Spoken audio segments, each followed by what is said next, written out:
ஜெபத்தை கேட்கிறவரும் ஜெபத்தை கேட்டு பதில் அளித்து அற்புதமான காரியங்களை நமக்கு நடப்பிக்கிறவருமாயிருக்கிற ஆண்டவராயிருக்கிற இயேசு கிறிஸ்துவின் விலையேறப்பெற்ற திருநாமத்தில் நான் உங்களை வாழ்த்தி வரவேற்கிறேன். பிதாவாகிய தேவனாலும் ஆண்டவராயிருக்கிற இயேசு கிறிஸ்துவினாலும் பரிசுத்த ஆவியுடைய தயவிரக்கத்தினாலும் உங்களுக்கு கிருபையும் சமாதானமும் உண்டாவதாக.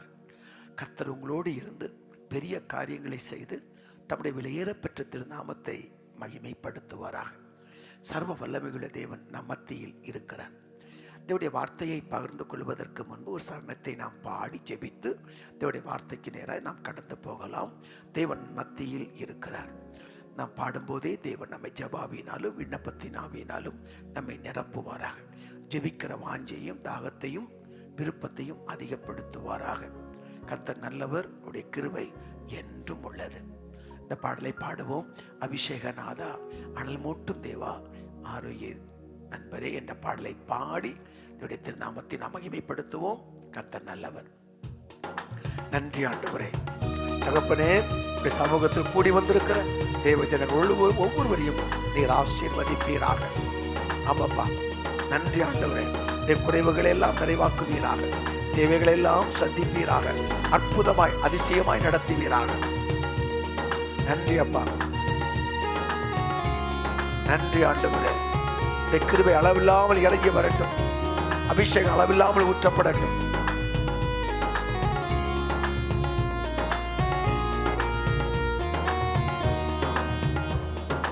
அபிஷேகநாதா அனல் மூட்டும் தேவா ஆருயிர் அன்பரே. அபிஷேகநாதா அனல் மூட்டும் தேவா ஆருயிர் அன்பரே. அந்நிய பாஷைகள் இன்றே தாருமே, அந்நிய பாஷைகள் இன்றே தாருமே. ஆவியில் ஜெபித்திட என்னே மாறுமே, ஆவியில் ஜெபித்திட என்னே மாறுமே. அபிஷேகநாதா அனல் மூட்டும் தேவா ஆருயிர் அன்பரே. உற்சாகமாய் பாடி ஆராதிக்கலாமா? அபிஷேகநாதா அனல் மூட்டும் தேவா ஆருயிர் அன்பரே. ரகசியம் பேசிட கிருபை தாருமே. தேவனே, உம்மோடு ரகசியம் பேசிட ஆவியிலும் உண்மையிலும் உம்மை ஆராதிக்க கிருபை தாரும். சத்திய ஆவியா என்னே வாரும். தேவனே, ஒவ்வொருவரையும் உடைய பிரசன்னத்தால் நிரப்புங்கப்பா.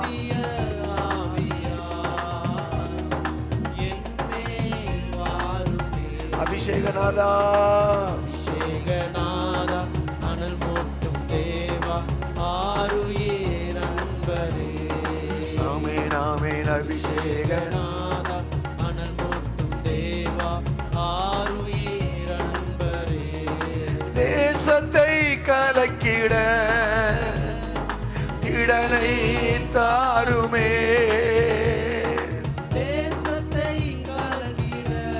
கிருபை இறங்கி வருவதாகப்பா. கிருபை கிருபை கிருபை. தேவபலனாய் வாருமே, திறப்பிலே நின்றிட.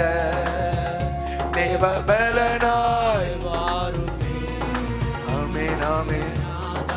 அனல் மூட்டும் தேவா ஆருயிர் அன்பரே. ஆமென் ஆமென். அபிஷேகநாதா அனல் மூட்டும் தேவா ஆருயிர் அன்பரே. பரிந்து பேசிட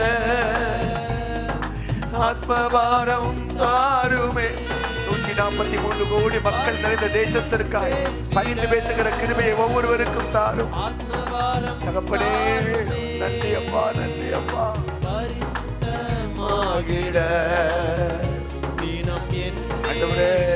திறப்பில் மன்றாடுகிற கிருபை ஒவ்வொருவருக்கும் தாரும். நன்றி அப்பா, நன்றி அப்பா. தினம் என் மேல் வாருமே.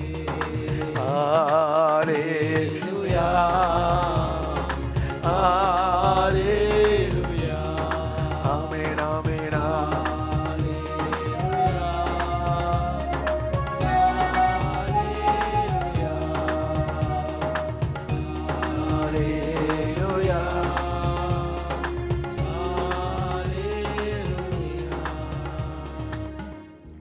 வானாதி வானங்களுக்கு மேலாய் பரமசிங்காசனத்தில் வீற்றிருக்கிற சர்வ வல்லமைகளே எங்கள் பிதாவே, ஆண்டவரும் உலக இரட்சகருமான இயேசுவின் நாமத்தில் இந்த வேலைக்காய் நாங்கள் உமக்கு நன்றி செலுத்துகிறோம்.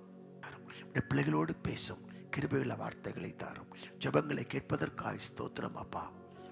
கிருபை வெளிப்பட்டு கொண்டிருப்பதற்காய் நன்றி. இயேசுவின் விலையேறப்பட்ட திருநாமத்தில் ஜெபிக்கிறேன் பிதாவே, ஆமென். எனக்கு அன்பானவர்களே, அருமையான இந்த வேளையில் உங்களை சந்திப்பதற்கு தேவன் கொடுத்த நல்ல வாய்ப்பிற்காய் கர்த்தருக்கு கோடாக்கோடி ஸ்தோத்திரங்கள் உண்டாகட்டும். நாம் ஜெபிக்கும்படி அழைக்கப்பட்டிருக்கிறோம். ஜெபிக்க நாம் விரும்புகிறோம், ஜெபிக்க அபியாசிக்கிறோம். அப்படி நாம் ஜெபிக்கிற போது நாம் எப்படி ஜெபிக்க வேண்டும், எப்படி வரிசை கிரமமாக நாம் ஜெபிக்க வேண்டும், எப்படி ஜெபித்தால் அது ஆசீர்வாதமாக இருக்கும் என்பதை குறித்து தான் இந்த நேரத்தில் உங்களோடு பேசுவதற்கு கர்த்தர் உள்ளத்தில் ஒரு உணர்வை கர்த்தர் தந்தார். மத்தேயு 6ஆம் அதிகாரத்தில் 9வது வசனத்தை நாம் பார்க்கிற போது, மத்தேயு 6ஆம் அதிகாரம் 9வது, நீங்கள் ஜெபம் பண்ண வேண்டிய விதமாவது என்று எழுதப்பட்டிருக்கிறது. நீங்கள் ஜெபிக்க வேண்டிய விதம், ஆண்டவர் ஜெபிப்பதற்கு ஒரு விதத்தை தேவன் வேதத்தில் ஒழுங்கும் கருவுமாக பதிவு செய்திருக்கிறார். அதன்படி நாம் ஒழுங்கும் கருவுமாய் நாம் ஜெபிப்பது நமக்கு சிறந்த ஆசீர்வாதத்தை நமக்கு பரத்திலிருந்து நமக்கு நிச்சயமாய் கொண்டு வரும். அப்போ ஒழுங்கும் கருவுமாய் நம்ம ஜெபிக்கிற போது முதலாவது நாம் யாருக்காக ஜெபிக்க வேண்டும், வரிசை பிரகாரமாய் எப்படி நாம் ஜெபித்தால் ஒரு சிறந்த ஆசீர்வாதத்தை நாம் பெற்றுக்கொள்ளலாம். முதலாவது நாம் நமக்காக நாம் ஜெபிக்க வேண்டும். முதலாவது நாம் நமக்காக ஜெபிக்க வேண்டும். அநேகர் சொல்லுகிற ஒரு காரியம், நான் தேசத்திற்காக நான் ஜெபிப்பேன், மற்ற காரியங்களுக்காக நான் ஜெபிப்பேன், என் காரியத்தை கர்த்தர் பார்த்து கொள்வார் என்றெல்லாம் சொல்லிக் கொள்வார்கள். அது நல்ல பழக்கம் அல்ல. நாம் முதலாவது நமக்காக கரிசனையோடு நாம் ஜெபிக்க வேண்டும், கரிசனை எடுத்து நாம் ஜெபிக்க வேண்டும். அப்படி என்றால் நாம் கரிசனை கொள்ள வேண்டிய ஒரு 10 காரியங்களை உங்களுக்கு சொல்லி நான் ஜெபிக்க வாஞ்சிக்கிறேன். நாம் கரிசனையோடு ஜெபிக்க வேண்டிய 10 காரியங்கள். முதலாவது, நம்மை குறித்து நாம் கரிசனையோடு உத்தரவாதம் பண்ணி தேவ சமூகத்தில் ஜெபிக்க வேண்டும். லூக்கா 9ஆம் அதிகாரம் 25வது வசனத்தை பாருங்கள். லூக்கா 9ஆம் அதிகாரம் 25வது வசனம். மனுஷன் உலகம் முழுவதையும் ஆதாயப்படுத்தி கொண்டாலும் தன்னைத்தான் கெடுத்து நஷ்டப்படுத்தினால் அவனுக்கு லாபம் என்ன? லாபம் என்ன? மத்தேயு 16:26 வசனத்திலும் இதை நாம் பார்க்கிறோம். மத்தேயு 16:26. மனுஷன் உலகம் முழுவதையும் ஆதாயப்படுத்தி கொண்டாலும் தன் ஜீவனை நஷ்டப்படுத்தினால் அவனுக்கு லாபம் என்ன? மனுஷன் தன் ஜீவனுக்கு ஈடாக எண்ணத்தை கொடுப்பான். ஆமென். தன் ஆத்மாவுக்கு அவன் உத்தரவாதம் பண்ணி ஜெபிக்க வேண்டும். ஏனென்றால் ஆண்டவராக இருக்கிற இயேசு கிறிஸ்து மத்தியாகத்தில் வரும்போது, ஆமென், கரைதரை அற்றவர்களாய் நாம் தேவ சமூகத்தில் காணப்பட வேண்டியது அவசியமாக இருக்கிறது. நாம் நமக்காக ஜெபிக்கிற போது நம்முடைய பரிசுத்தத்திற்காக ஜெபிக்க வேண்டும், நம்முடைய ஆவிக்குரிய வாழ்க்கையின் வளர்ச்சிக்காக ஜெபிக்க வேண்டும். பரிசுத்தத்தின் மேல் பரிசுத்தம் அடைந்து நாம் ஆவிக்குரிய வாழ்க்கையில் முன்னேறி செல்ல நாம் ஜெபிக்க வேண்டும். ஆகவே முதலாவது நாம் ஜெபிக்கிற போது நமக்காக நாம் உத்தரவாதம் பண்ணி கரிசனையோடு ஜெபிக்கிற பழக்கத்தை நாம் ஏற்படுத்தி கொள்ள வேண்டும். அது ஒரு பெரிய ஆசீர்வாதத்தை பரத்திலிருந்து நமக்கு நிச்சயமாய் நமக்கு கொண்டு வரும். அல்லேலூயா. ஒரு கொடிய நாட்களில் நாம் வாழ்ந்து கொண்டிருக்கிறோம். கர்த்தர் நம்மை அழைத்த நோக்கம் உண்டு, நம்மை பிடித்த நோக்கம் உண்டு, நம்மை தெரிந்தெடுத்த நோக்கம் உண்டு, நம்மை இந்த உலகத்தில் வைத்திருப்பதற்கு தேவனுக்கு ஒரு நோக்கம் உண்டு, சபையில் சேர்த்ததற்கு ஒரு நோக்கம் உண்டு, நம்மை ஜபாவினாலும் விண்ணப்பத்தின் ஆவியினாலும் நம்மை தேவன் நிரப்பினதற்கு ஒரு நோக்கம் உண்டு. அருமையான கர்த்தருடைய பிள்ளையை அதை மனதில் கொண்டு நாம் நமக்காக கரிசனையோடு கண்ணீரோடு கருத்தாய் நாம் தேவ சமூகத்தில் ஜெபிப்பது ஒரு பெரிய ஆசீர்வாதத்தை நமக்கு கொண்டு வரும். கர்த்தர் நல்லவர், அவருடைய கிருபை என்றும் உள்ளது. ஆகவே வரிசையாக ஒழுங்கும் கரவுமாக ஜெபிக்க வேண்டிய விதத்தில் ஜெபிக்கிற பொழுது முதலாவது நாம் நமக்காக நம்ம ஜெபிக்க வேண்டும். நம்முடைய பயணங்களுக்காக ஜெபிக்க வேண்டும், நம்முடைய பொறுப்புகளுக்காக ஜெபிக்க வேண்டும், நாம் வேலையில் அமர்த்தப்பட்டிருந்தால் அதற்காக ஜெபிக்க வேண்டும். ஒரு தொழில் செய்தால் அதற்காக நாம் ஜெபிக்க வேண்டும். ஆகவே முதலாவது நாம் நமக்காக உத்தரவாதம் பண்ணி உண்மையாய் மனப்பூர்வமாய் நாம் ஜெபிக்க வேண்டும். உண்மையாய் தம்மை நோக்கி கூப்பிடுகிற யாவருக்கும் கர்த்தர் சமீபமாக இருக்கிறார் என்று 145 சங்கீதம் 18வது வசனத்தில் நாம் வாசிக்கிறோம் அல்லவா? ஆகவே முதலாவது நாம் நமக்காக ஜெபிக்கிற பழக்கத்தை ஏற்படுத்தி கொள்ள வேண்டும். இந்த ஜெப நேரங்கள் அதிகமாக வேண்டும். சிலர் ஆண்டவரே நான் ஜெபிக்கிறேன் என்று சொல்லி கடந்து போய் விடுவார்கள்.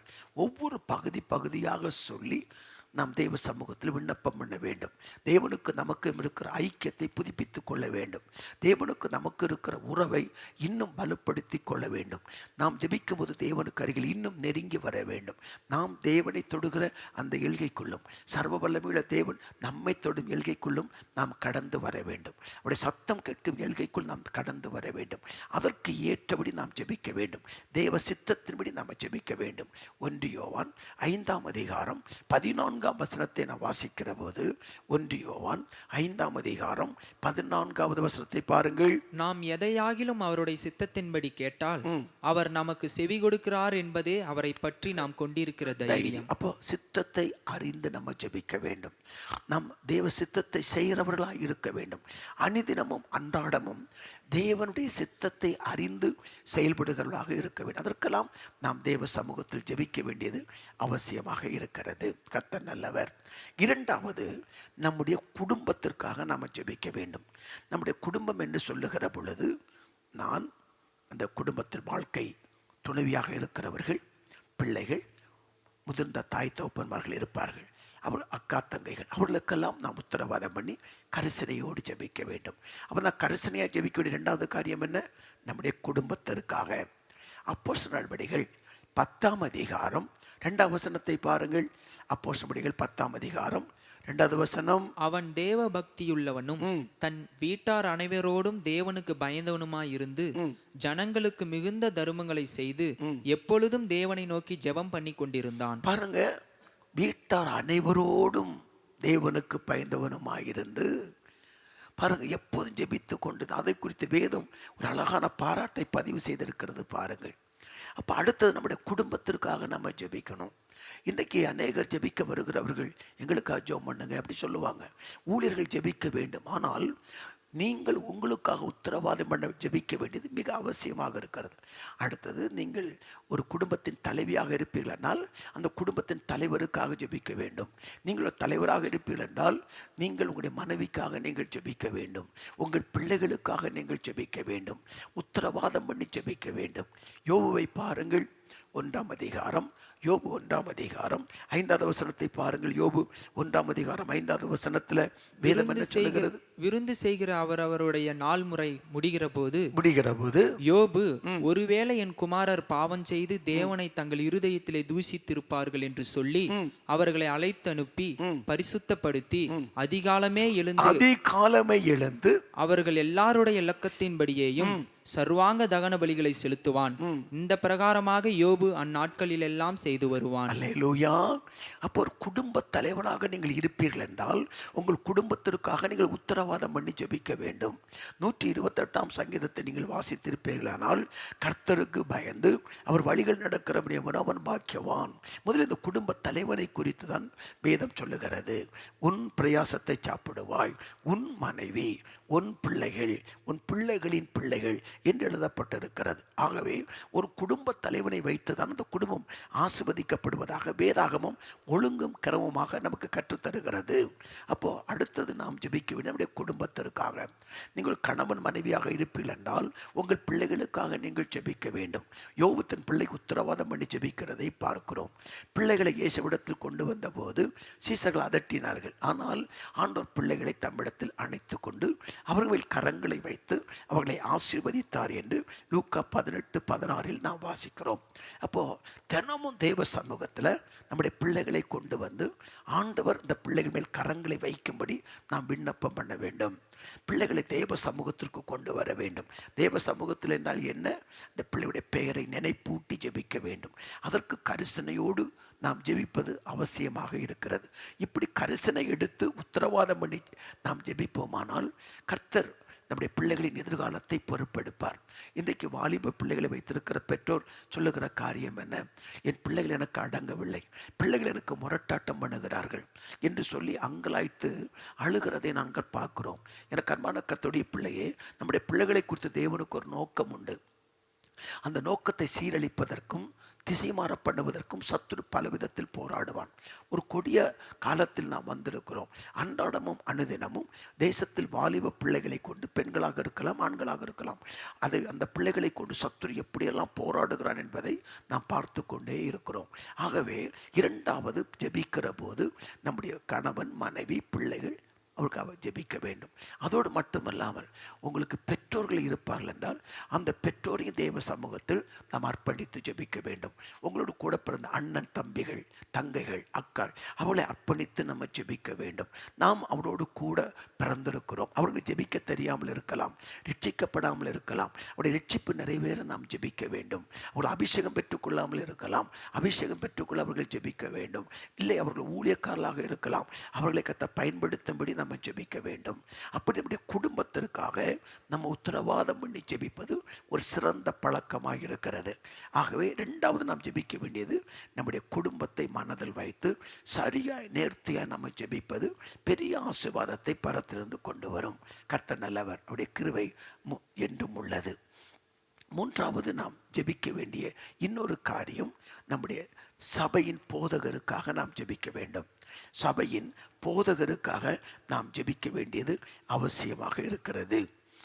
2 தெசலோனிக்கேயர் 3ஆம் அதிகாரம் 2வது வசனத்தை பாருங்கள். 2 தெசலோனிக்கேயர் 3ஆம் அதிகாரம் 2வது வசனம். துர்க்குணராகிய பொல்லாத மனுஷர் கையினின்று நாங்கள் விடுவிக்கப்படும்படிக்கும் எங்களுக்காக வேண்டிக் கொள்ளுங்கள், விசுவாசம் எல்லாரிடத்திலும் இல்லையே. அப்போ இங்கே பவுல் சொல்லுகிற ஒரு காரியத்தை பார்க்கிறோம், எங்களுக்காக வேண்டிக் கொள்ளுங்கள். இப்படிப்பட்ட வசனம் சில இடங்களில் ஆவியானவர் எழுதி வைத்திருக்கிறார். எங்களுக்காக வேண்டிக் கொள்ளுங்கள். 1 தெசலோனிக்கேயர் 5ஆம் அதிகாரத்திலும் நாம் இந்த வசனத்தை பார்க்கிறோம். 1 தெசலோனிக்கேயர் 5ஆம் அதிகாரத்தில் நாம் இந்த வசனத்தை நாம் வாசிக்கிறோம். 1 தெசலோனிக்கேயர் 5ஆம் அதிகாரம் 25வது வசனத்தில், சகோதரரே எங்களுக்காக வேண்டிக் கொள்ளுங்கள். அப்போ அடுத்தது நம்ம ஊழியக்காரர்களுக்காக நம்ம ஜெபிக்கணும். ஊழியக்காரர்களுக்காக ஜெபிக்கணும். ஆண்டவராக இருக்கிற இயேசு கிறிஸ்து ஜெபிக்கிற போது யோவான் 17ஆம் அதிகாரத்தில், ஆமென், அதை வரிசையாக ஜெபிக்கிறதை குறித்து பரிசுத்த வேதாகமத்தில் நீங்கள் வாசிக்க முடியும். இப்போ அதை நம்ம அடுத்து நம்முடைய ஊழியக்காரர்களுக்காக ஜெபிக்க வேண்டும். அவர்களை கர்த்தர் அழைத்த அழைப்பை நிறைவேற்ற வேண்டும்.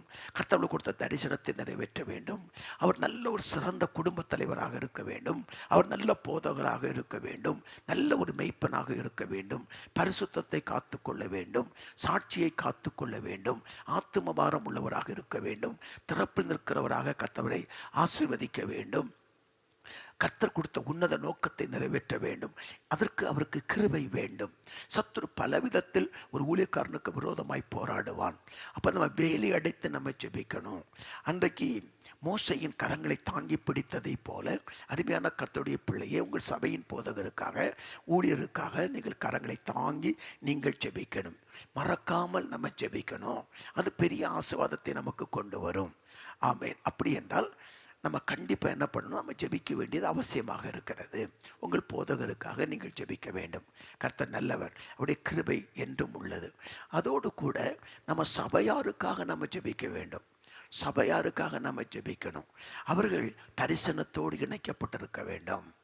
சபைக்கு ஒரு மனத்தை காத்து கொள்ள வேண்டும். சபை வளர்ந்து பெருக வேண்டும். அவருக்கு அந்த சபை இருக்கிற அந்த பகுதி அந்த சபையாரால் சந்திக்கப்பட வேண்டும். தேவ நோக்கம் நிறைவேற வேண்டும். சபையில் அற்புத அடையாளங்கள் நடக்கணும். சபைக்குள்ளதுடைய மகிமை வெளிப்படணும்.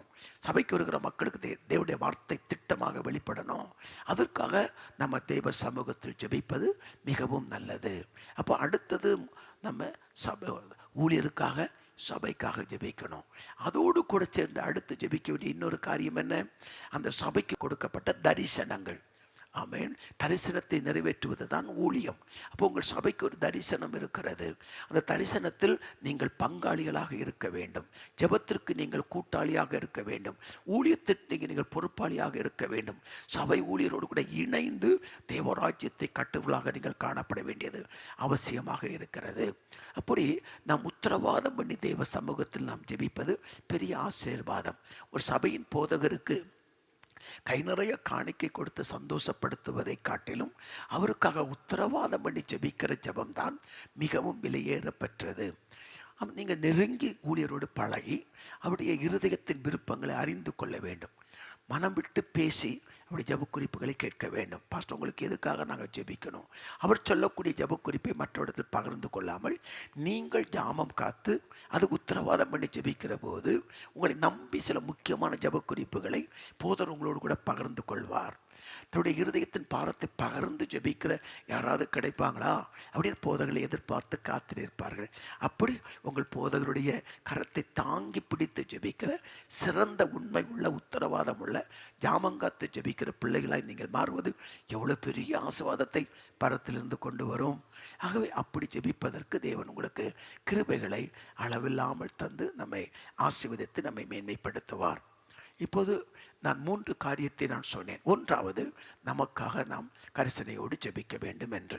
இரண்டாவது, நான் சொன்னேன் நம்முடைய குடும்பத்திற்காக ஜெபிக்க வேண்டும். குடும்பத்தோடு ஜெபிக்கும் போது நம்முடைய உறவினர்களுக்காக ஜெபிக்க வேண்டும். மூன்றாவது, நம்ம சபை ஊழியருக்காக, சபைக்காக, சபையின் தரிசனத்திற்காக நம்ம ஜெபிக்க வேண்டியது அவசியமாக இருக்கிறது. மறக்காமல் நாம் அந்த காரியத்திற்காக நாம் ஜெபிக்க வேண்டும். அடுத்தது, நான்காவதாக நாம் எதற்காக ஜெபிக்க வேண்டும்? நாம் குடியிருக்கிற பகுதிகளுக்காக ஜெபிக்க வேண்டும்.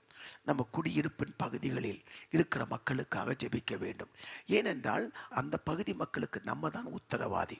சோதோம் குமார பட்டணத்தைக்காக ஆண்டவர் ஆபிரகாமை தேடி வந்து சொன்னதைப் போல ஆதியாகமம் 17ஆம் அதிகாரம் 22ஆம் வசனத்திலும் ஆதியாகமம் 18ஆம் அதிகாரம் 33வது வசனத்திலும் நீங்கள் இந்த வார்த்தையை பார்க்கலாம். தேவன் ஆபிரகாமோடு பேசி முடிந்த பின்பு அவர் அவனை விட்டு எழுந்தருளினார். 18:33 கர்த்தர் ஆபிரகாமோடு பேசி பிடிந்த பின்பு போய்விட்டார். ஆபிரகாமும் தன்னுடைய இடத்திற்கு திரும்பினான். இவர் சோதோம் குமாராவுக்காக வருகிற போது கர்த்தர் ஆபிரகாமை தேடி வருகிறார். அதே போல் நம்ம குடியிருக்கிற அந்த பகுதிக்காக நாம் உத்தரவாதம் பண்ணி நம்ம தேவ சமூகத்தில் நம்ம ஜெபிக்கணும். ஆண்டவரே, என்னுடைய பகுதிக்கு நான் தான் உத்தரவாதி. ஆகவே அந்த பகுதி மக்கள், இந்த குடும்பங்கள் அதை மனதில் வைத்து அந்த பகுதி நீங்கள் குடியிருக்கிற தெருக்கள், குடியிருக்கிற நகர் பகுதிகளுக்காக நீங்கள் உத்தரவாதம் பண்ணி தேவ சமூகத்தில் ஜெபிப்பது பெரிய ஒரு ஆசீர்வாதத்தை பரத்திலிருந்து கொண்டு வரும். கர்த்தர் நல்லவர், அவருடைய கிருபை என்றும் உள்ளது. ஐந்தாவதாக நாம் ஜெபிக்க வேண்டும். முதலாவது, நமக்கு நாம் ஜெபிக்க வேண்டும், குடும்பத்திற்காக ஜெபிக்க வேண்டும், சபைக்காக நாம் மறக்காமல் ஜெபிக்க வேண்டும். அடுத்தது, நம்ம குடியிருக்கிற பகுதிக்காக ஜெபிக்க வேண்டும். ஐந்தாவதாக நாம் ஜெபிக்க வேண்டிய முக்கியமான ஒரு காரியம், ஜனங்களுக்காக, அழிந்து போகிற ஜனங்களுக்காக நாம் உத்தரவாதம் பண்ணி நம்ம ஜெபிக்கணும். எரேமியா 9ஆம் அதிகாரம் 1வது வசனத்தை பாருங்கள். எரேமியா 9:1. எரேமியா 9ஆம் அதிகாரம் 1வது வசனம்.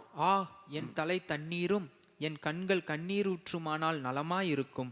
அப்பொழுது என் ஜனமாகிய குமாரத்தி கொலையுண்ண கொடுத்தவர்கள் நிமித்தம் நான் இரவும் பகலும் அழுவேன். ஆமென். 13:17 இந்த வசனத்தை நீங்கள் பார்க்கலாம். அடுத்ததாக நம்ம கண்ணீரோடு கரிசனை எடுத்து ஜெபிக்க வேண்டியது அடுத்தது என்னவென்றால், ரட்சிக்கப்படாத அழிந்து போய் கொண்டிருக்கும் ஆத்துமாக்களுக்காக உத்தரவாதம் பண்ணி நம்ம தேவ சமூகத்தில் நாம் நிற்க வேண்டும். நான் தேசத்தை அழிக்காதபடிக்கு திறப்பிலே நிற்கவும் சுவரை அடைக்கவும் தக்கதாக ஒரு மனிதனை தேடினேன், ஒருவரையும் காணேன் என்று வேதம் சொல்லுகிறது. அப்போ அடுத்தது நம்ம ஜெபிக்க வேண்டியது, சந்திக்கப்படாத ஜனங்கள், அழிந்து போகிற ஆத்துமாக்களை குறித்த அந்த கரிசனையோடு தேவ சமூகத்தில் நாம் ஜெபிக்க வேண்டும். ஆகவேதான் பவுல் அப்போஸ்தலன் சொல்லுகிறார், ரோமர் 15:21 பாருங்கள். ரோமருக்கு எழுதின நிருபம் 15ஆம் அதிகாரம் 21ஆம் வசனத்தை பாருங்கள். நான் மற்றொருவனுடைய அஸ்திவாரத்தின் மேல் கட்டாதபடிக்கு கிறிஸ்துவினுடைய நாமம் சொல்லப்பட்டிராத இடங்களில் சுவிசேஷத்தை அறிவிக்கும்படி நான் நாடுகிறேன். சுவிசேஷம் சொல்லப்பட்டிராத இடங்களில். அப்போ அடுத்தது அப்படிப்பட்ட அந்த இடங்களுக்காக நம்ம ஜெபிக்கணும். ஆமென். அழிந்து போற மக்களுக்காக ஜெபிக்கணும். அடுத்தது எதுக்கு ஜெபிக்கணும்? சுவிசேஷம் சொல்லப்பட்டிராத இடங்களுக்கு ஜெபிக்கணும். இன்னும் பல கோடி ஜனங்களுக்கு ஒரு முறை கூட சுவிசேஷம் அறிவிக்காத பகுதிகள் உண்டு வட மாநிலங்களிலே. இன்னும் பல இடங்களுக்கு அறிவிக்கப்பட வேண்டிய பல ஸ்தாபனங்களை கர்த்தர் எழுப்பி வைத்திருக்கிறார். நல்ல சுவிசேஷ தலைவர்களை கர்த்தர் எழுப்பி வைத்திருக்கிறார். மிஷனரி ஊழியங்களை கர்த்தர் எழுப்பி வைத்திருக்கிறார். இப்போ சுவிசேஷம் அறிவிக்காத பகுதிகளில் சுவிசேஷம் அறிவிப்பதற்கு கர்த்தர் எழுப்பின ஸ்தாபனங்களுக்காக, தலைவர்களுக்காக, அவருடைய தரிசனங்கள் நிறைவேறுவதற்கு நம்ம தேவ சமூகத்தில் ஜெபிக்க வேண்டியது அவசியமாக இருக்கிறது.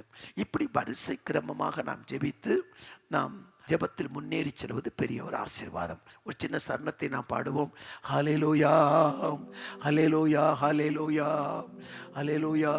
கால் மிதிக்கும் தேசமெல்லாம் கர்த்தருக்கு சொந்தமாகும், கண் பார்க்கும் பூமி எல்லாம் கல்வாரி கொடி பறக்கும். சேர்ந்து பாடுவோம். கால் மிதிக்கும் தேசமெல்லாம் கர்த்தருக்கு சொந்தமாகும், கண் பார்க்கும் பூமி எல்லாம் கல்வாரி கோடி பறக்கும். பறக்கட்டும் பறக்கட்டும் சிலுவையின் ஜெய கொடி. ஹல்லேலூயா. உயரட்டும் உயரட்டும் இயேசுவின் திருநாமம். ஹல்லேலூயா. பறக்கட்டும் பறக்கட்டும் சிலுவையின் ஜெய கொடி. ஹல்லேலூயா. உயரட்டும் உயரட்டும் இயேசுவின் திருநாமம். ஹல்லேலூயா. ஆமென் ஆமென். கால் மிதிக்கும் தேசமெல்லாம் ஆண்டவரே, எல்லா மிஷனரி ஊழியர்களை கர்த்தர் ஆசீர்வதியும், ஸ்தாபனங்களை ஆசீர்வதியும். சுவிசேஷம் அறிவிக்காத பகுதியில் சுவிசேஷம் அறிவிப்பதற்கு வழிவாசலை திறந்துதாரும். ஏழும் பட்டும் ஏழும் பட்டும் கிதியோனின் சேனைகள். ஹல்லேலூயா.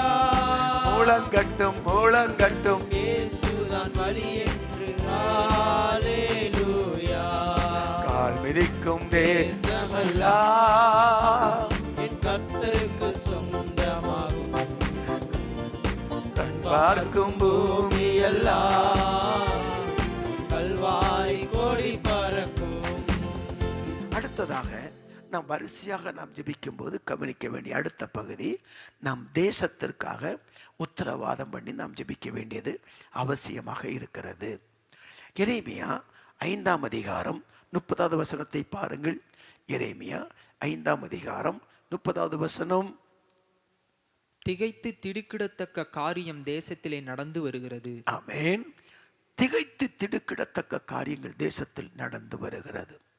அன்றாடமும் பத்திரிகைகளை நீங்கள் திறந்தாலும் சரி, ஊடகத்தில் செய்திகளை கேட்டாலும் சரி, இங்கு கலவரங்கள், இங்கு சாலை மறியல்கள், இங்கு பயங்கர விதமான தடியடி போராட்டங்கள், இங்கு பலவிதமான உண்ணாவிரதங்கள் என்ற செய்திகளை நாம் அன்றாடம் அனுதினமும் நாம் கேட்டுக்கொண்டே இருக்கிறோம். பலவிதமான பிரச்சனைகள் தேசத்தில் நடந்து கொண்டே இருக்கின்றன. எனக்கு அன்பான கர்த்தருடைய பிள்ளையே, இந்த தேசத்தின் சமாதானத்திற்காக நாம் ஜெபிக்க வேண்டியது அவசியமாக இருக்கிறது. அது நம்மேல் விழுந்த ஒரு கடமையாக இருக்கிறது. ஆகவேதான் அப்போஸ்தலனாகிய புனித பவுல் தீமோத்தேயுக்கு எழுதும்போது என்ன சொல்லுகிறார்? 1 தீமோத்தேயு 2ஆம் அதிகாரம் 1-2 வசனத்தை நீங்கள் பாருங்கள். நான் பிரதானமாய் சொல்லுகிற புத்தி என்னவெனில், எல்லா மனுஷருக்காகவும் விண்ணப்பங்களையும் ஜெபங்களையும் வேண்டுதல்களையும் ஸ்தோத்திரங்களையும் பண்ண வேண்டும்.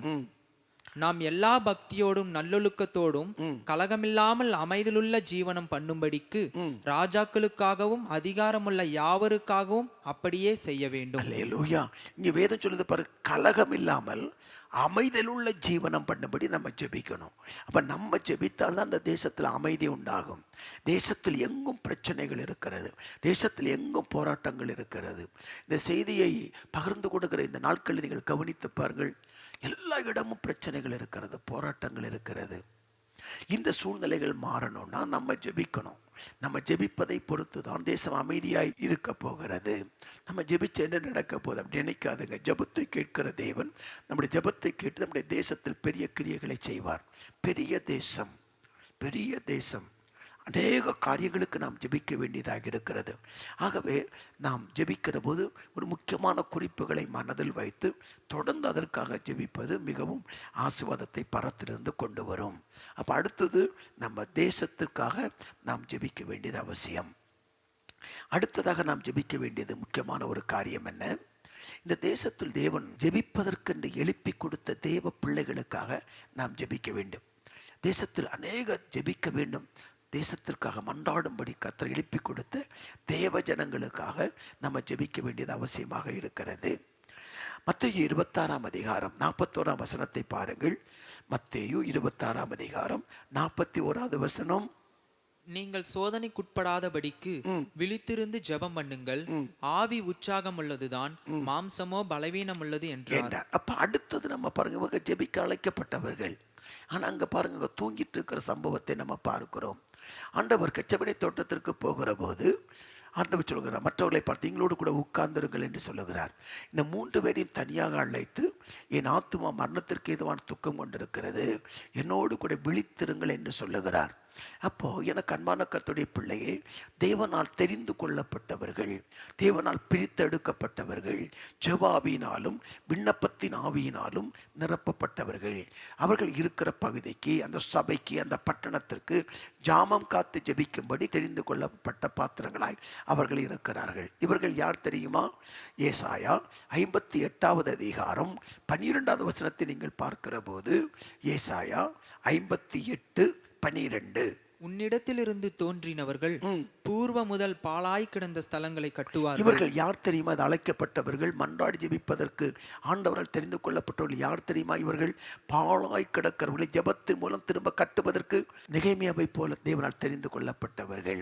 அடுத்து திறப்பானதை அடைக்கிறவர்கள், மோசையை போல திறப்பது மன்றாடி ஜெபிப்பதற்கு தெரிந்து கொள்ளப்பட்டவர்கள். அடுத்தது என்ன? பாதையை திருத்துகிறவர்கள், எலியாவை போல ஜனங்கள் தேவனை விட்டு விலகி போகும்போது தேவ சமூகத்தில் மன்றாடி பரிந்து பேசி ஜனங்களை தேவன் பக்கம் திருப்புகிறவர்கள் தான். இவர்கள் தான் ஜெபிப்பதற்கு ஆண்டவரால் எழுப்பிவிடப்பட்டிருக்கிற தேவ ஜனங்கள். இவர்கள் சோர்ந்து போகாதபடி, இவர்கள் பலவீனம் அடைந்து விடாதபடி, சத்துருவை வஞ்சித்து விடாதபடி, இந்த ஜெபாபிஷேகம் குறைந்து விடாதபடி கர்த்தர்களை ஆசீர்வதிக்க வேண்டும், தொடர்ந்து விளை நடத்த வேண்டும் என்று சொல்லி நம்ம உத்தரவாதம் பண்ணி ஜெபிக்க வேண்டியது அவசியம். இப்படி வரிசை கிரமமாக நாம் ஜெபிக்கிற போது ஒரு ஜெப பிரசன்னம் நம்மை மூடுவதை நீங்கள் நிச்சயமாய் காண்பீர்கள். ஹல்லேலூயா! கர்த்தர் நல்லவர், அவருடைய கிருபை என்றும் உள்ளது. இப்படி ஒழுங்கா நம்ம ஜெபிக்க கற்றுக்கொள்வது அவை நமக்கு உதவி செய்வார். வேதம் என்ன சொல்லுகிறது? ரோமருக்கு எழுதின நிருபம் 8 அதிகாரம் 26 வசனத்தை பாருங்கள். ரோமர் 8 அதிகாரம் 26 வசனம். அந்தபடியே ஆவியானவரும் நமது பலவீனங்களில் நமக்கு உதவி செய்வார். நாம் ஏற்றபடி வேண்டிக் கொள்ள வேண்டியது இன்னதென்று அறியாமல் இருக்கிறபடியால், நாம் ஏற்றபடி நம்ம ஜெபிக்க தெரியாது. பிதா விரும்புகிறபடி நம்ம ஜெபிக்கணும். ஆவியில நிரம்பி நம்ம ஜெபிக்கணும். கருத்தோடு கரிசனையோடு நம்ம ஜெபிக்கணும். ஏற்றபடி வேண்டிக் கொள்ள வேண்டியது என்னதென்று அறியாதிருக்கிறபடியால் ஆவியானவர் தாமே வாக்கு கடங்காத பெருமூச்சுகளோடு நமக்காக வேண்டுதல் செய்கிறவர். நமக்கு வேண்டுதல் செய்கிறவர். அப்ப நமக்கு ஏற்றபடி நமக்கு ஜெபிக்க தெரியாது. ஆவியுடைய உதவியோடு நம்ம ஜெபிக்கணும். நமக்கு ஜெபிக்க விருப்பம் இருந்தாலும் ஆவியுடைய உதவியை கேளுங்கள், ஆவியுடைய ஒத்தாசையை கேளுங்கள், ஆவியால் நடத்தப்படும்படி ஜெபியுங்கள். பல மணி நேரம் ஜெபிப்பதற்கு ஆவியானவர் தனக்கு உதவி செய்யும்படி, அதற்கேற்ற கிருபைகளை தரும்படி நாம் விண்ணப்பம் பண்ணணும். ஜெபிப்பதற்கு நமக்கு விருப்பம் இருக்கலாம், ஜெபிப்பதற்கு நமக்கு ஆசை இருக்கலாம், ஜெபிப்பதற்கு ஜெப குறிப்புகள் இருக்கலாம், அதுக்கு பிரதிஷ்டை பண்ணி இருக்கலாம், ஜெபிக்கிற பழக்கம் இருக்கலாம், ஜெபிக்கிற அனுபவம் இருக்கலாம். அது இருந்தாலும் நம்ம சரியா நம்ம ஜெபிக்கணும். அப்படி துணை இருந்தால் தான் ஜெபிக்க முடியும். இல்லை என்றால் கருத்தா ஜெபிக்க முடியாது. அப்போ ஆவியோட துணையை கேட்டு இப்படி கருத்தா நம்ம ஜெபிக்கணும். அப்போ ஜெபத்திற்கென்று எழுப்பப்பட்ட தேவ ஜனங்களுக்காக நாம் ஜெபிக்க வேண்டியது அவசியமாக இருக்கிறது. சில கூட்டங்களில் வருவாங்க, நான் தேசத்துக்காக நம்ம ஜெபிப்பேன், தமிழகத்துக்காக நம்ம ஜெபிப்பேன் அப்படி சொல்லுவாங்க. சில தரிசனத்துக்காக ஜெபிப்பதற்கு ஒரு பங்காளர் என்று சீட்டை எழுதி கொடுத்துருவாங்க. கொஞ்ச நாள் மட்டும் ஜெபிப்பாங்க, அதுக்கப்புறம் பாதியில் நிறுத்திடுவாங்க. அப்போ அடுத்து ஒரு கூட்டத்துக்கு போவாங்க, அங்கே ஒரு பொறுப்பை எடுத்துக்கிடுவாங்க, அது கொஞ்ச நாள் ஜெபிப்பாங்க, அதோட விட்டுருவாங்க. அப்படி இல்லாதபடிக்கு அவர்கள் ஜெபிப்பதற்கென்று தேவனால் எழுப்பப்பட்டவர்கள் தொடர்ந்து ஜெபிக்கவும், ஜெபத்தில் வளரவும், ஜெபத்தில் முன்னேறவும், பிரதிஷ்டையை காத்து கொள்ளவும், தேவ உறவை விட்டு விலகாதபடி தேவ ஐக்கியத்தை நெருங்கி இருப்பதற்கு அவர்களுக்காகவும் நாம் உத்தரவாதம் பண்ணி நம்ம ஜெபிக்கணும். கடைசியாக நாம் ஜெபிக்க வேண்டியது தேசத்தின் எழுப்புதலுக்காக நம்ம ஜெபிக்கணும். லூக்கா 12 அதிகாரம் 49 வசனத்தை பாருங்கள். லூக்கா 12:49. கடைசியாக தேசத்தின் எழுப்புதலுக்காக ஜெபிக்கணும். பூமியின் மேல் அக்கினியை போட வந்தேன், அது இப்பொழுதே பற்றி எரிய வேண்டும் என்று விரும்புகிறேன். அப்போ அடுத்தது தேவனுடைய விருப்பம் என உடனே இப்பொழுதே. அப்போ எழுப்புதலை தேவன் உடனே ஏற்படுத்த வேண்டும் என்று சொல்லி நம்ம ஜெபிக்கணும். இது ஆவியானவரால் ஏற்படுத்தப்படுகிற ஒரு காரியம். அது ஆவியானவர் தான் அந்த எழுப்புதலை கொண்டு வர வேண்டும். அதற்கு நம்முடைய வேலை என்ன? நாம் ஜெபிக்க வேண்டும், தேவ சமூகத்தில் மன்றாட வேண்டும். எழுப்புதல் வருகிற போது தொல்லான மக்கள் ரட்சிக்கப்பட்டு சபையில் சேர்க்கப்படுவார்கள். அன்னிதினமும் ஞானஸ்நானம் நடக்கும். அநேக மக்கள் தங்கள் வாழ்க்கையை ஒப்பு கொடுப்பாங்க. பரிசுத்தாவில் பலமான ஒரு தாக்குதலை ஏற்படுத்துவார். பாவ உணர்வடைந்து ஜனங்கள் தங்களை தேவனுக்கு முற்றிலும் ஒப்பு கொடுக்கிற சபை வேகமாய் வளர்ந்து பெருக ஆரம்பிக்கும். இயற்கைக்கு அப்பாற்பட்ட அற்புத அடையாளங்கள் நடக்கும். ஆவியான பலமாய் ஊற்றப்படுவார். மாம்சமான யாவர் மேலும் என் ஆவியை ஊற்றுவேன் என் ஆண்டவர் சொன்னாரே, அந்த வாக்கு தத்தங்கள் நடக்கும். அதெல்லாம் தேசத்தில் நடக்கும். அது நடக்கும்போது ஆச்சரியமாக இருக்கும். இயற்கைக்கு அப்பாற்பட்ட தேவனுடைய மகிமை வெளிப்படுவதை நம்ம பார்க்கலாம். அடுத்ததாக எப்படி ஜெபிக்கிறது? ஆவியானவர் நினைப்பூட்டுகிறதை நம்ம ஜெபிக்கணும். ஆவியார் பரிசுத்த ஆவியார் நினைப்பூட்டுவார். இதற்காக நீ ஜெபம் பண்ண, ஒரு குறிப்பிட்ட காரியத்தை சொல்லி நமக்கு நினைப்பூட்டுவார். சில நேரங்களில் ஆவியான இரவு நேரங்களில் நம்மை தட்டி எழுப்பி ஜெபிக்க தூண்டுவார்.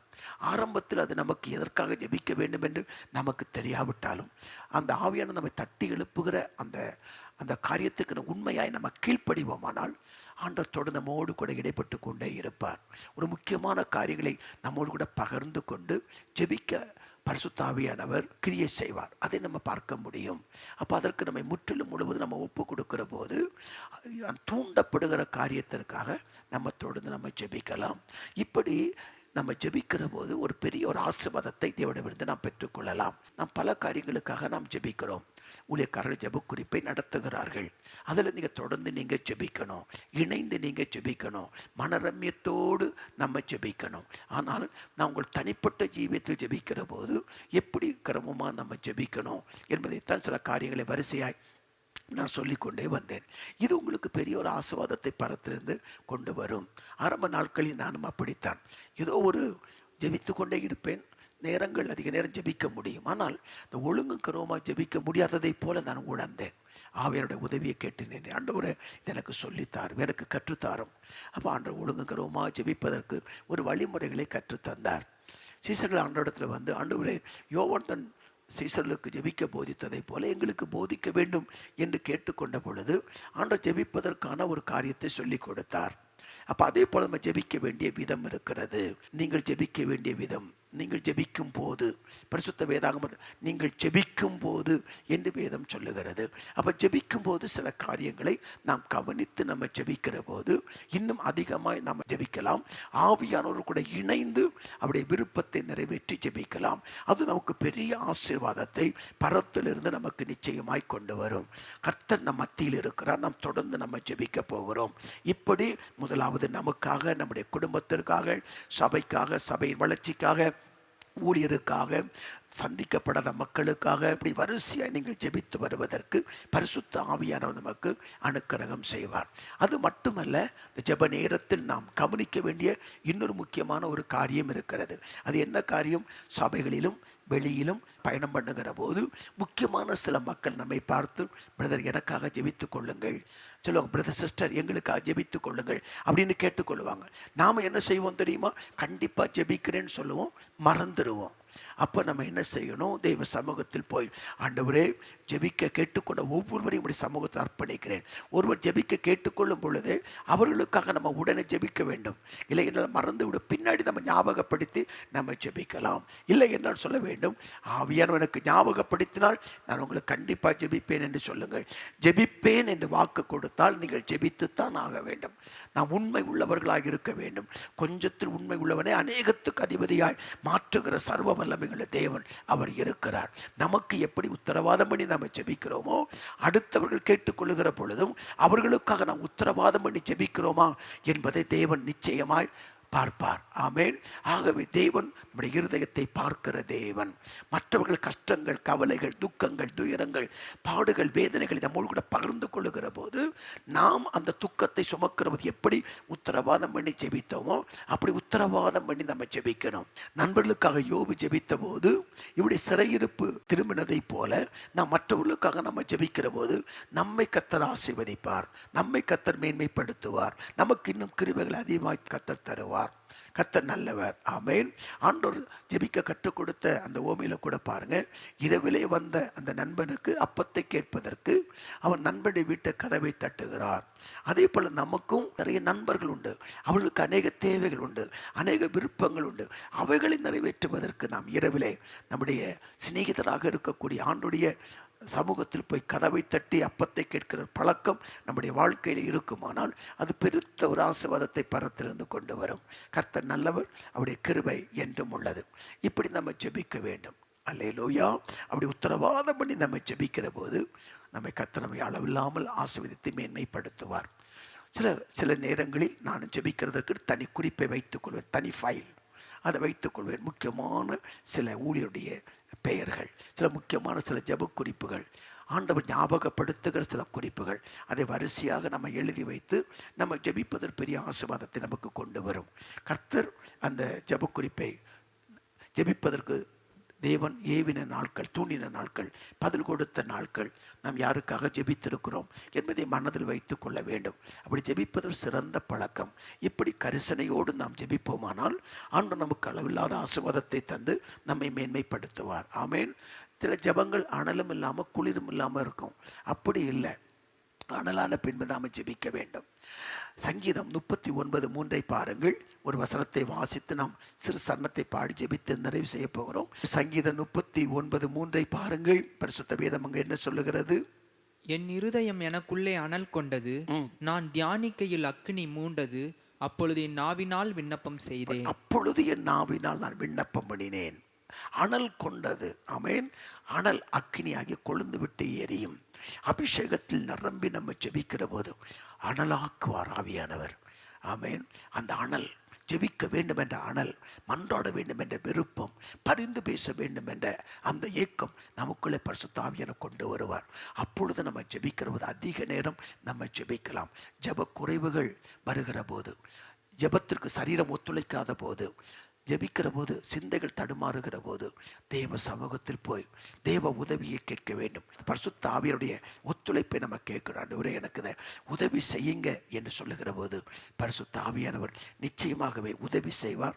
பல மணி நேரங்கள் ஜெபிப்பதற்கு கர்த்தர் அனுக்கிரகம் செய்வார். உங்களோடு கூட பேசுவதற்கு நான் தேவ சமூகத்தில் ஆண்டவர் நோக்கி பார்த்தபோது இந்த காரியத்தை பகிர்ந்து கொள்வதற்கு என் உள்ளத்தில் ஒரு ஏவுதலை கொடுத்தார். உங்களோடு கூட நான் பகிர்ந்து கொண்டிருக்கிறேன். கர்த்தருக்கு வேண்டிய கிருபைகளை தருவார். இப்படி ஜெபிப்பது நன்றாக இருக்கும் என்று ஒரு ஆலோசனை சொல்லுகிறேன். மற்றபடி நீங்கள் தேவனிடத்தில் கேட்டு ஆண்டவர் உங்களுக்கு என்ன ஆலோசனை சொல்லுகிறாரோ அதன்படி நீங்கள் கேட்டு கீழ்ப்படிந்து அப்படி ஜெபிக்க பழகிக் கொள்ளுங்கள். நான் ஒரு ஆலோசனையை மற்றவங்களோடு நான் பகிர்ந்து கொண்டிருக்கிறேன். கர்த்தர் நல்லவர், அவருடைய கிருபை என்றும் உள்ளது. நாம் இணைந்து நம்ம ஜெபிக்கணும். நம்ம ஜெபத்தில் ஒரு வல்லமை வெளிப்படணும், ஒரு கிருபை வெளிப்படணும். ஆமென். நமக்கு அது ஜெபித்து முடித்து நமக்கு தெரியும், இன்றைக்கு நன்றாக ஜெபித்திருக்கிறோம், நன்றாக தேவ சமூகத்தில் விண்ணப்பம் பண்ணி இருக்கிறோம்.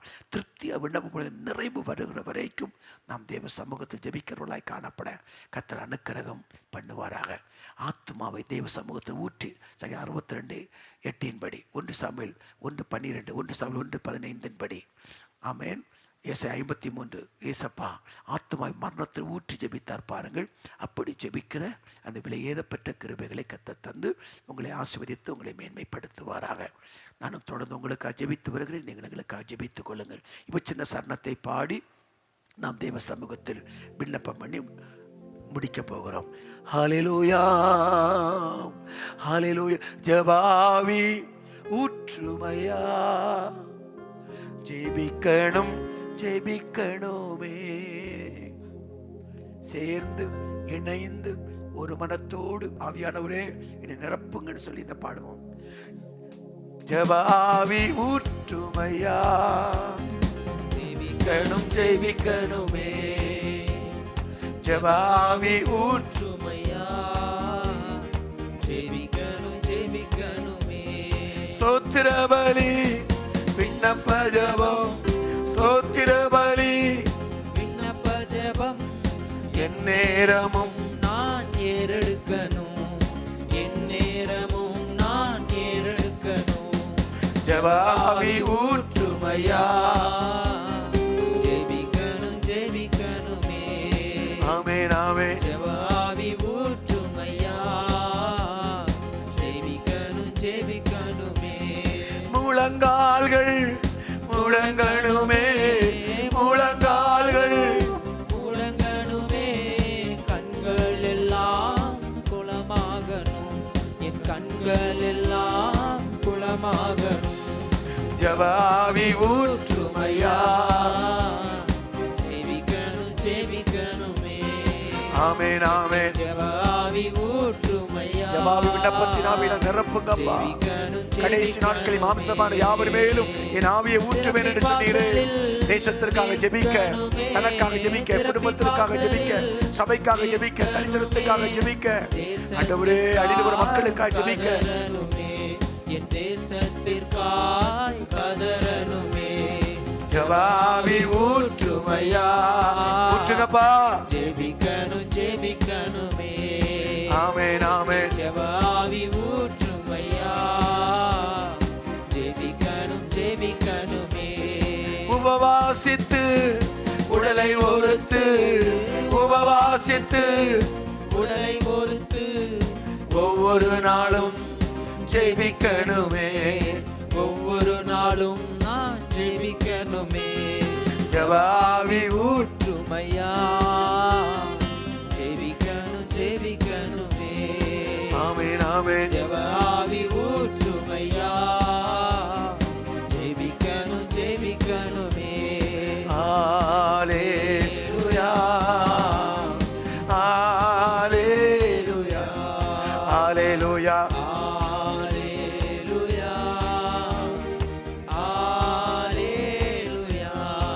கண்களை மூடி எல்லா நாமத்திற்கும் மேலான நாமம் உடையவரும், ஆதியும் அந்தமுமானவரும், தொடக்கமும் முடிவுமானவரும், சர்வ சிருஷ்டிக்கும் எஜமானனும், சேரக்கூடாத ஒளியில் வாசம் பண்ணுகிறவருமாயிருக்கிற சர்வ வல்லமையில் எங்கள் அருமை பிதாவே, பிதாவின் வலது பார்சத்தில் எங்களுக்காக பரிந்து பேசி ஜெபிக்கிற ஆண்டவரும் உலக இரட்சகருமான இயேசுவின் நாமத்தில் நாங்கள் ஜெபிக்கிறோம். சீசர்கள் உம்மிடத்தில் வந்து யோவான் தன் சீசலுக்கு ஜெபம் பண்ண போதித்ததை போல போதிக்க வேண்டும் என்று கேட்ட பொழுது, நீங்கள் ஜெபம் பண்ணும்போது என்று சொல்லி ஒரு ஜெபத்தை கற்றுக் கொடுத்தீரே. நாங்களும் ஜெபம் பண்ணும் பொழுது ஆண்டவரே கரிசனையோடு உத்தரவாதம் பண்ணி ஜெபிக்க, வரிசையாய் ஜெபிக்க கிருபைகளை தரும்படியா ஜெபிக்கிறோம். தேவைகளை நீர் அறிந்திருக்கிறீர். அதோடு கூட தேவைகளை சந்திப்பதோடு மட்டுமல்ல, துக்கங்கள் சந்தோஷமாய் மாற்றி அற்புதங்களை செய்வதோடு மட்டுமல்ல, இன்னும் அதிக நேரம் ஜெபிக்கவும், ஒழுங்கும் கிரமமாக ஜெபிக்கவும், கரிசனையோடும் கருத்தோடும் ஜெபிக்கவும், உத்தரவாதம் பண்ணி ஜெபிக்கவும் கத்த கிருபைகளை தர வேண்டும் என்று நாங்கள் ஜெபிக்கிறோம். தகப்பனே, ஒவ்வொருவரையும் கர்த்தர் ஆசீர்வதித்து மேன்மைப்படுத்தி காத்துக்கொள்ளும். இன்னும் ஜெபத்தில் வளர்ந்து முன்னேறுவதற்கு கர்த்தர் இரக்கம் பாராட்டும். எங்கள் ஜெபங்களை கேட்பதற்காய் ஸ்தோத்திரம். இப்பொழுது நம்முடைய பிள்ளைகள் எதற்காக ஜெபிக்கிறார்களோ அந்த ஜெபத்தை கேட்டு மகிமையான காரியங்களை செய்யும். வரக்கூடிய எழுப்புதலிலே பங்காளிகளாய் மாற்றும் அப்பா. சபையோடு இணைந்து நின்று தரிசனங்களை நிறைவேற்ற ஆண்டவரை எழுப்புதலுக்கு நம்முடைய பிள்ளைகளை பயன்படுத்தத்தக்கதாய், கிரியைகள் வெளிப்படுத்தத்தக்கதாய் நம்முடைய பிள்ளைகளை கர்த்தர் ஆசீர்வதித்து மேன்மைப்படுத்தும். ஜெபங்களை கேட்பதற்காய் ஸ்தோத்திரம். இயேசு கிறிஸ்துவின் விலையேறப்பெற்ற திருநாமத்தில் ஜெபிக்கிறேன். ஜெபத்தை கேட்டதற்காய் நன்றி சொல்லுகிறேன் நல்ல பிதாவே. ஆமேன் ஆமேன் ஆமேன். கர்த்தர் தாமே உங்களை ஆசீர்வதிப்பாராக.